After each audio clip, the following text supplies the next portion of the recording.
ஆபீஸுக்கு எப்படி சார் போவோம்? ஆபீஸ் ஸ்டாஃபுகள் ஆரம்பிச்சா என்னால தாங்க முடியல சார். வளர்க்கறதுக்கு எவ்வளவு கஷ்டப்பட்டிருப்பேன் எல்லாமே போய்.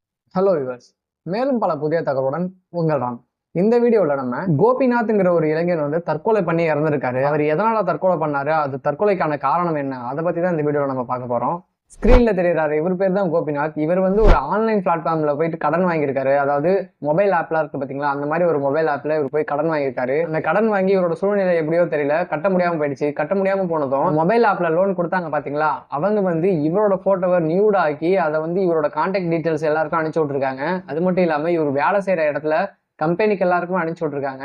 கோபிநாத்தோட அப்பா ரொம்ப மனசுடைஞ்சு இந்த விஷயத்தெல்லாம் சொல்றாரு. இவர் வேலைக்கும் போக முடியாம, யார் முகத்தையும் பார்க்க முடியாம, மன உடைச்சலுக்கு ஆளாகி இறந்து போயிட்டாரு. தயவு செஞ்சு நீங்க யாரும் ஆன்லைன்ல கடன் வாங்காதீங்க. அப்படியே கடன் வாங்கிட்டா தயவு செஞ்சு திருப்பி கட்டிடுங்க. இந்த மாதிரி விஷயத்துல நீங்க ஏதாவது அஃபெக்ட் ஆனீங்கன்னா கண்டிப்பா போலீஸ் ஸ்டேஷனுக்கு போயிடுங்க. அப்படி இல்ல எனக்கு போலீஸ் ஸ்டேஷன் போறதுக்கு ஒரு கூச்சமா இருக்குன்னா ஸ்கிரீன்ல